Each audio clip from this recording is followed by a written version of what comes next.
जय जिनेंद्र दोस्तों, कैसे हो आप सब। आई नो आप सब बहुत अच्छे होंगे और मेरे वीडियो हमेशा देखते होंगे। पिछली वीडियो में हमने एक नए सब्जेक्ट को, एक नए विषय को शुरू किया था जिसका नाम है षट द्रव्य यानी छह द्रव्य। छह द्रव्यों के बारे में हम इन सीरीज में जानेंगे, जिसमें हमने पहला वीडियो में हमने जाना था कि द्रव्य किसे कहते हैं। तो हम एक ना रिवाइज ले लेते हैं। हम भूल गए होंगे क्योंकि वो वीडियो डालने को भी मुझे शायद 15-20 दिन के ऊपर ही हो रहे हैं। तो हम एक थोड़ा सा रिवाइज कर लेते हैं। द्रव्य यानी क्या? द्रव्य यानी जो हमेशा से था, जो है और हमेशा रहेगा, जो अनादिकाल से था, है और हमेशा रहेगा, जो भूतकाल में भी था, वर्तमान काल में भी है और भविष्य में भी रहेगा, उसे द्रव्य कहते हैं। द्रव्य को ना ही कोई उत्पन्न कर सकता है और ना ही कोई नष्ट कर सकता है। जो सदाकाल रहता है, हमेशा बना रहता है, उसे द्रव्य कहते हैं। ये हमने पिछली वीडियो में बहुत अच्छे से जाना था। मैं एक सजेशन करूंगी कि अगर आपने पहला वीडियो नहीं देखा हो तो प्लीज पहले पहला वीडियो देख लीजिए, क्योंकि ये जो वीडियो जो आएंगे एक के बाद एक, ये सब एक दूसरे से रिलेटेड होंगे। अगर आप पहले वीडियो अगर देखा होगा तो आपको दूसरा वीडियो समझने में ज़्यादा मुश्किल नहीं होगी, बहुत आसानी से आप समझ लोगे। तो मेरी एक रिक्वेस्ट रहेगी कि अगर आप पहले वीडियो नहीं देखे हैं तो पहला वीडियो देख लीजिए। मैं ये लिंक डिस्क्रिप्शन बॉक्स में डाल दूंगी। और ये जो द्रव्य है ये 6 प्रकार के हैं। तो आज हम इस वीडियो में धर्मास्तिकाय की बात करेंगे, जो सबसे पहला द्रव्य है। जो 6 द्रव्य है ना, उसमें सबसे पहला द्रव्य जो आता है वो धर्मास्तिकाय आता है। तो चलिए आज हम धर्मास्तिकाय यानी क्या, धर्मास्तिकाय का क्या गुण है, क्या करता है ये धर्मास्तिकाय, इसे जानते हैं। तो चलिए शुरू करते हैं। देखो यहाँ पे धर्मास्तिकाय शब्द आ रहा है, धर्म शब्द आ रहा है, तो इसका मतलब ये नहीं है कि यहाँ पर किसी धर्म की बात की जा रही है या किसी जाति की बात की जा रही है, नहीं। ये सिर्फ एक नाउन है, धर्म। धर्मास्तिकाय, धर्म ये एक सिर्फ नाउन है। वैसे धर्म का एक अर्थ गुण भी होता है। हाँ, धर्मास्तिकाय के गुण की हम बात करेंगे, पर नॉर्मली हम धर्म अगर शब्द आता है तो हम किसी जाति विशेष से रिलेटेड कर लेते हैं, पर यहाँ पर ऐसा नहीं है। धर्मास्तिकाय एक सिर्फ ये धर्मास्तिकाय, धर्म ये सिर्फ एक नाउन है, उसका नाम है धर्मास्तिकाय। उसे किसी जातीय धर्म से कोई ही नहीं, मतलब ऐसे कोई स्पेसिफिक जैन धर्म, बौद्ध धर्म या हिंदू धर्म या किसी और जाति से यहाँ पे कोई वर्णन नहीं आया है। ये सिर्फ एक नाउन है धर्मास्तिकाय। धर्मास्तिकाय को इंग्लिश में प्रिंसिपल ऑफ मोशन कहते हैं। धर्मास्तिकाय को इंग्लिश में प्रिंसिपल ऑफ मोशन कहते हैं। आपको एक अंदाजा तो लग गया होगा, आपने धर्मास्तिकाय जब शब्द सुना होगा तो आपको पता नहीं होगा कि क्या है क्या नहीं, पर आपने जब प्रिंसिपल ऑफ मोशन सुना होगा तो आप थोड़ा बहुत तो अंदाजा लग गया होगा कि कुछ किस बारे में हम बात कर रहे हैं। तो धर्मास्तिकाय यानी जो गति करने में सहायक हो उसे धर्मास्तिकाय कहते हैं, वो धर्मास्तिकाय है। जैसे जीव और पुद्गलों को ट्रैवल करने में, गति करने में, हलन चलन करने में जो सहयोगी है उसे धर्मास्तिकाय कहते हैं। इसे हम अच्छे से डिटेल से समझते हैं। आज हम संसार में जितने भी हलन चलन या गति या जो भी देख रहे हैं वो सब धर्मास्तिकाय के कारण है। जैसे देखिए, हम एक स्थान से दूसरे स्थान पर जाते हैं, एक स्थान से हम घूमते रहते हैं, एक स्थान से दुकान, घर से दुकान, दुकान से घर, या हम किसी और गांव घूमने जाते हैं, किसी और देश घूमने जाते हैं, ये सब हम करते हैं। साथ ही आकाश में पंछी उड़ पाते हैं, बिल्ली है, मेंढक है, और क्या होगा, बिल्ली है, मेंढक है, बंदर है, मेंढक है, ये सब उड़ी मार सकते हैं। जैसे हमारी गाड़ी हो गई, ट्रेन, बाइसिकल, बस, ये जितनी भी हमारे ट्रैवल की चीज़ें, ये भी एक स्थान से दूसरे स्थान हमें लेके जा सकती है, घुमा सकती है। साथ ही देवगति के जो देवता है वो धरती पर आ सकते हैं। चंद्र और सूर्य के विमान जो मेरू पर्वत पर कंटिन्यू वो चक्कर लगा रहे हैं, मेरू पर्वत के वो चक्कर लगाते हैं, चंद्र और सूरज के विमान वो कर पा रहे हैं।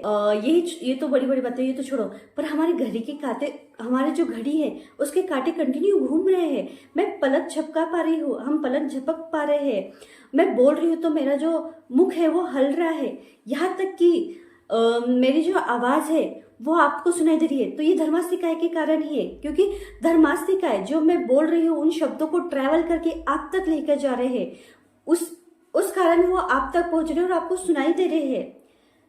ये भी धर्मास्तिकाय के कारण ही है। धर्मास्तिकाय पूरे विश्व मतलब पूरे लोक में व्याप्त है। ऐसा कोई भी स्थान नहीं जहाँ धर्मास्तिकाय ना हो। अगर धर्मास्तिकाय ना हो तो हम हलन चलन ही नहीं कर सकते, कोई भी चीज हलन चलन नहीं कर सकती। जैसे मैं अभी हाथ हिला पा रही हूँ या आप बोल पा रही हूँ, मेरे शब्द आपको आपको सुनाई दे रहे हैं, ये कुछ भी नहीं होगा। मैं हली नहीं, मतलब पूरी दुनिया एकदम स्तब्ध हो जाएगी, मतलब कुछ भी नहीं, कोई मोशन ही, मतलब मोमेंट ही नहीं होगा, बस एकदम, मतलब हम इमेजिन नहीं कर सकते, कुछ भी नहीं होगा। इवन हमारे शरीर में जो खून दौड़ रहा है, हमारा ब्लड सर्कुलेशन होता है ना पूरे बॉडी में, तो ये भी धर्मास्तिकाय के कारण ही है। धर्मास्तिकाय जड़ तरल या ऐसा कोई स्थान नहीं जहां पर धर्मास्तिकाय नहीं है। होल पूरे लोक में, हमारा लोक का चिन्ह आपको पता होगा, एक ऐसे ऐसे और एक ऐसे, मतलब कमर पर हाथ रखकर दोनों पैर फैलाकर एक आदमी खड़ा है, ऐसे वो लोक का चित्र है। तो वो लोक के पूरे हिस्से में धर्मास्तिकाय है। सुई के नोक के बराबर भी ऐसा कोई हिस्सा नहीं जहां पर धर्मास्तिकाय ना हो। ये पूरे लोक में व्याप्त है। इसे सिर्फ समझने के लिए समझना, मैंने फिल्मों में देखा था, आपने भी देखा होगा कई बार। आपने देखा क्या कि आपने देखा है क्या कि कई बार वो फिल्में आती है ना, टाइम ट्रैवल या फिर कुछ ऐसी, तो एक आईना होता है, वो ऐसे उस पर आईने के अंदर हाथ डालता है तो उसके हाथ धीरे धीरे धीरे से जाता है, जैसे राउंड सर्कल कुछ ऐसे बन जाता है। ये सब समझने का ऐसा कुछ होता नहीं है, होता भी होगा तो हमें पता नहीं, पर एक ऐसे इमेजिन करके देखो ना कि वो ऐसे मतलब ऐसे हो नहीं सकता, कांच के अंदर आईने के अंदर हमको भी हाथ नहीं डाल सकते, पर एक सिर्फ समझने के लिए समझना, ये इससे कोई रिलेशन नहीं है, पर एक समझने के लिए हम भी हाथ हिला पा रही हूँ, मैं देखो अपने हाथ कंटिन्यू घुमा पा रही हूँ, तो ये धर्मास्तिकाय के कारण ही है। मतलब मैं अपने हाथ आगे पीछे कर पा रही हूँ तो ये सिर्फ धर्मास्तिकाय के कारण ही है। इवन जो प्रकाश हम देख पा रहे हैं, जैसे सूर्य का प्रकाश है या हमारी लाइटिंग का प्रकाश है, जो लाइट से जो हम देख पा रहे हैं, ये भी धर्मास्तिकाय के कारण है, वही तो ट्रैवल करके लाती है। और जैन धर्म में ही धर्मास्तिकाय का वर्णन आता है। जैन दर्शन जो है उसमें ही धर्मास्तिकाय का वर्णन आता है। बाकी जितने भी दर्शन है उसमें आकाश में ही इन सबको आकाश जो है उसी में इसे मिक्स कर लिया है, उसे अलग से कोई डेफिनेशन नहीं दी है, सिर्फ जैन धर्म में ही धर्मास्तिकाय की डेफिनेशन दी है। और वैज्ञानिक के हिसाब से कहूँ तो विज्ञान के हिसाब से धर्मास्तिकाय को, वो धर्मास्तिकाय मानते हैं या नहीं मानते पता नहीं, पर वो एक द्रव्य को ईथर नाम दिया है। वे कहते हैं प्रकाश को गति देने वाला ईथर ही है। ईथर को उन्होंने एक स्वतंत्र द्रव्य माना है। वे कहते हैं कि जो ईथर है यानी धर्मास्तिकाय है, ना वो तरल है, ना ठोस है, ना गैस है, और वो दृष्टिगोचर नहीं है, मतलब हम उसे देख नहीं सकते, पर वो सर्वत्र व्याप्त है, ये वैज्ञानिक कहते हैं। उन्होंने धर्मास्तिकाय तो हमारे शब्द है, हमारे आगमों के शब्द है, पर उन लोगों ने इसे ईथर का नाम दिया है। और वे मानते हैं कि ईथर सर्वत्र व्याप्त है, परमाणु में भी ईथर है। मतलब परमाणु का एक इतना छोटा सा कण होता है कि जिसका दो विभाग नहीं हो सकते, हम उसे देख भी नहीं सकते, इतने छोटे कण होते हैं वो, तो उसमें भी धर्मास्तिकाय व्याप्त है। मतलब जैसे मैंने पहले कहा कि धर्मास्तिकाय जो है पूरे लोक में फैला हुआ है, मतलब ऐसा सुई का नोक बराबर भी ऐसा कोई जगह नहीं जहाँ धर्मास्तिकाय नहीं है। तो यहाँ पर वैज्ञानिक भी यही कह रहे हैं कि धर्मास्तिकाय परमाणुओं में तक है, इस कारण प्रकाश, ध्वनि, विद्युत तरंगे, लेजर लाइट, ये सब भी ईथर यानी धर्मास्तिकाय के वजह से ही ट्रैवल कर सकती है।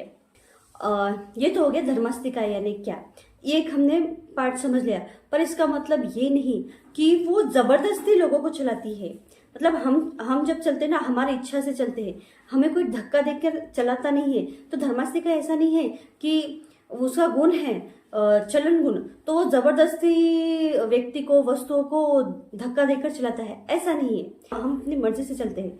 धर्मास्तिकाय यानी जो चलने योग्य है, जिनकी चलने की क्षमता है, उन्हें चलने में सहायता देने वाला धर्मास्तिकाय होता है। हम एक उदाहरण के रूप में समझते हैं, जैसे जल में मछली। जो जल है वो मछली को चलने में सहायक है, तैरने में सहायक है। इसका मतलब ये नहीं है कि जल उसे जबरदस्ती चलाता है। चलना तो उस मछली को ही पड़ता है, पर जल उसमें सहायक होता है। और दूसरा उदाहरण है जैसे बूढ़े व्यक्ति को लाठी का। जैसे बूढ़े जो व्यक्ति है वो चलने में सहायक, मतलब चलने में इतने सहायक नहीं होते, पर जो लाठी है उसे वो सहारे से वो चल सकते हैं। इसका मतलब ये नहीं है कि लाठी उसे जबरदस्ती चला रही है, नहीं, लाठी के सहायता से वो धीरे धीरे चल सकते हैं। वैसे ही धर्मास्तिका है, हम चलने की योग्यता है हम में, तो हमें एक स्थान से दूसरे स्थान में जाने में ये सहयोग करता है। जैसे मैंने कांच का उदाहरण दिया, ये इमेजिनेशन है, बस इसे इमेजिनेशन समझना, इसका कोई मतलब नहीं है। देखो ना, कांच है, हम कांच के आर पार जा सकते क्या? नहीं जा सकते, पर वो फिल्मों में से बताते हैं, या फिर सिर्फ इमेजिन करो कि वो कांच के आर पार जा रहा है, तो वो सहयोग कर रहा है उसे अपने कांच के अंदर हाथ जाने में, वैसे जो भी हो।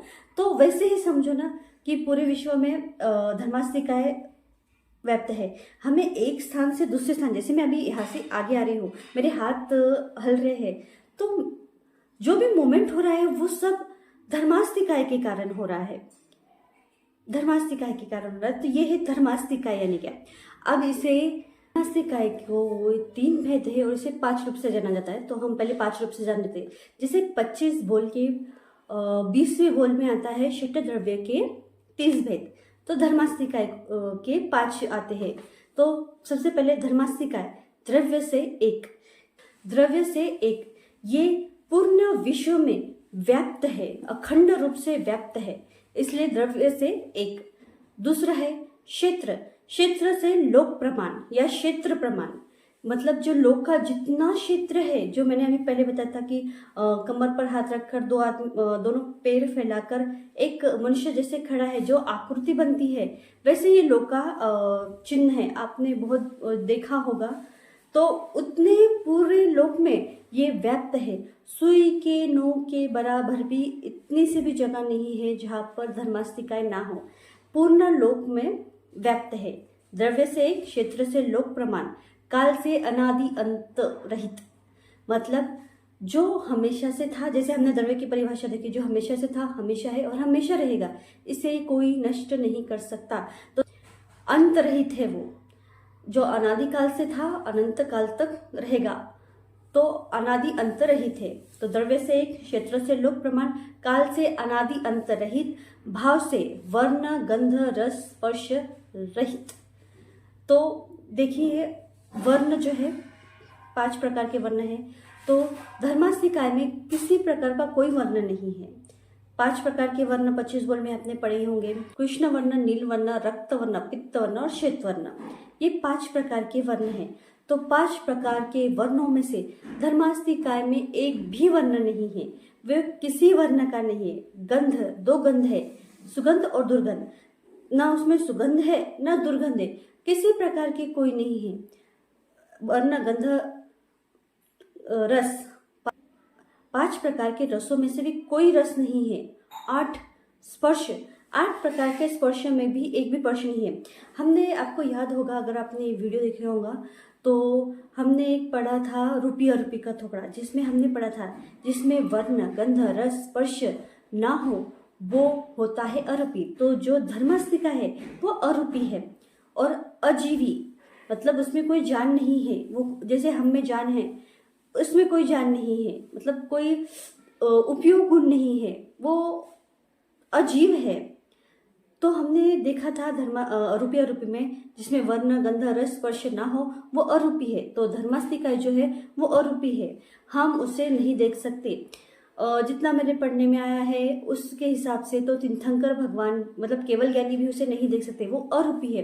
अरूपी को कोई भी नहीं देख सकता है। रूपी में 2 भेद है, चौस्पर्शी और अष्टपर्शी। हम अष्टपर्शी को तो देख लेते, पर चौस्पर्शी को सिर्फ केवल ज्ञानी ही देख सकते, हम नहीं देख सकते। तो देखो भाव से क्या है, वर्ण गंध रस स्पर्श रहित, अरूपी, अजीवी और शाश्वत, मतलब ये हमेशा रहेगा, इसका कभी नाश नहीं होगा। यहाँ पे आ रहा है शाश्वत, तो ये शाश्वत हमेशा रहेगा। और गुण से चलन गुण, जैसे कि हमने अभी पूरी बात की है चलन गुण पर ही बात की है कि धर्मास्तिका यानी क्या, जो जीवों को, पुद्गलों को एक स्थान से दूसरे स्थान में जाने में सहयोग करता है, मतलब जबरदस्ती नहीं करता, जबरदस्ती लेकर नहीं जाता। हमारी इच्छा है, हमें जाना है, तो वो मूवमेंट करने में हमारा सहयोग करता है। जैसे मछली को पानी मतलब ढकलता नहीं, तैरने लगाता नहीं, वो उसकी मर्जी है, उसे तैरना है तो वो पानी में तैर सकती है। जैसे बूढ़ा है, उसे लाठी जो है वो चलने में मदद करती है, उसे जबरदस्ती चलाती नहीं है। वैसे ही धर्मास्तिका है, धर्मास्तिका यानी जो चलने में सहयोग करे, ट्रैवल करने में सहयोग करे। प्रकाश, ध्वनि, हर चीज, मतलब जितनी भी मूवमेंट हो रहे हैं हमारे आसपास, जो भी हो रहा है हलन चलन, वो सारी की सारी धर्मास्तिका के कारण ही है। प्रकाश, ध्वनि है, वायु है, यहाँ तक कि मन, देखो मन वचन काया, काया का जो हमारा काया, हमारे शरीर, हमारा जो मूवमेंट कर रहे हैं, तो हमने देख लिया कि धर्मास्तिका के कारण ही। मन वचन भी मैंने कहा कि वायु, मतलब ट्रैवल के कारण ही मेरे जो वचन हैं आप तक धर्मास्तिका के कारण ही मूवमेंट करके वो आप तक पहुंच रहे हैं। ये तो हो गया मन और वचन और काया, वचन और काया दो तो हो गए। पर अब जो मन है, मन में जो हमारे विचार है, वे भी धर्मास्तिका के कारण ही है। हम सोच रहे हैं वो भी मतलब धर्मास्तिका के कारण ही हो रहा है। ऐसी कोई वस्तु नहीं, ऐसी कोई चीज नहीं कि जो बिना धर्मास्तिका के कारण मूवमेंट करती हो। तो धर्मास्तिका का सादा सा मतलब है चलन गुण, एक चलने में सहायक करने वाला। आई होप मैंने ज़्यादा जम्बलिंग नहीं किया है। मुझे किसी ने कमेंट करके कहा था कि मैं थोड़ा धीरे से सिखाऊं, मुझे पता नहीं मैंने कैसे सिखाया। मैं बहुत फास्ट सीखा, मतलब जब भी मैं बोलती हूँ बहुत फास्ट बोलती हूँ, क्योंकि इसे कहूँ तो क्या होता है कि मैंने ना, देखो इतनी सारे पेज पर चीज़ें लिखी होती कि मुझे ये बोलना है, ये बोलना है, क्योंकि मैं इतनी सारी चीज़ें होती है। मतलब हम जब वीडियो बनाते हैं ना, हम 50 किताबें छान मारते हैं, वहाँ से पॉइंट निकाल के हम एक पेपर पर लिखते हैं कि हमें ये वाला पॉइंट भी बोलना है, ये वाला पॉइंट बोलना है, ये वाला पॉइंट भी बोलना है। पर जब हम बोलने जाते हैं ना, तो क्या होता है, कभी कभी हम वो पॉइंट भूल जाते हैं। और पूरा वीडियो जब बन जाता है, जब हम उसे एडिट करने की शुरुआत करते हैं, तब हमें याद आता है अरे हमने ये वाला पॉइंट तो बोला ही नहीं, वो मेन पॉइंट था। तो दिमाग में और मन में इतनी सारी चीज़ें होती ना, तो ऐसे लगता है ये भी बोलना है, हाँ वो भी बोलना है, ये भी बोलना है। तो हम फटाफट अंदर जितना भी भरा होता है फटाफट बोलने शुरू कर देते हैं। तो उसके लिए सॉरी। मैंने ट्राई किया कि थोड़ा धीरे बोलूँ, पर शायद वो अंदर इतनी चीज़ें थी ना, इतने फटाफट बोलने की। आई थिंक इसमें से भी आधी चीज़ें, मतलब कुछ पॉइंट मैंने बोले ही नहीं होंगे, पता नहीं। पर आई होप आपको ये वीडियो पसंद आए। अगर आपको धर्मास्तिका के बारे में और भी कोई नॉलेज हो या क्वेश्चन हो, तो हमें कमेंट में ज़रूर बताइए, या शायद मैंने कोई पॉइंट छोड़ दिया हो धर्मास्तिका के बारे में बताने के लिए। अरे हाँ, एक पॉइंट रह गया मुझे 3 भेद। तो 3 भेद कौन से है? प्रदेश, स्कंद, देश, प्रदेश, ये 3 भेद है धर्मास्तिका के। देखो अभी बोलते बोलते मुझे याद आया, इसके जो हम विवरण है, इसका जो डेफिनेशन है, हम एक स्पेशल वीडियो बनाएंगे, क्योंकि आकाश, जो बाकी के जो द्रव्य है उसमें भी ये 3 भेद आएंगे। आकाश में भी आएगा, अधर्मास्तिका में भी आएगा, पुद्गल में थोड़ा सा चेंज होगा। तो हम इसे थोड़ा सा चेंज, मैंने सोचा कि इस वीडियो में नहीं, इसके लिए एक स्पेशल वीडियो बनाऊंगी। तो समझने की कोशिश करिए, मैं कोशिश करूंगी जितना मैं जानती हूँ उतना पूरा बताने की। अगर आप भी कुछ भी क्वेश्चन हो, या फिर मैंने कुछ बताना भूल गई हो, या मुझसे रह गया हो, तो प्लीज़ हमें कमेंट में ज़रूर बताइए। और अगर ये वीडियो आपको पसंद आए तो प्लीज़ इस वीडियो को लाइक कीजिए, क्योंकि हमें एक वीडियो बनाने में बहुत मेहनत लगती है, क्योंकि हमने 50 किताबें छान मारी होती है। हमने 50 किताबों में से पॉइंट्स निकाल कर हम कोशिश करते हैं बताने की। तो लाइक ज़रूर करना, कमेंट ज़रूर करना, और जिन्हें ज्ञान सीखने की इच्छा हो उन तक ये ज्ञान ज़रूर पहुंचाना, क्योंकि ज्ञान बांटने से ही बढ़ता है। जिन आज्ञा विरुद्ध कुछ भी कहने में आया हो तो तत्समिच्छामि तुकडम।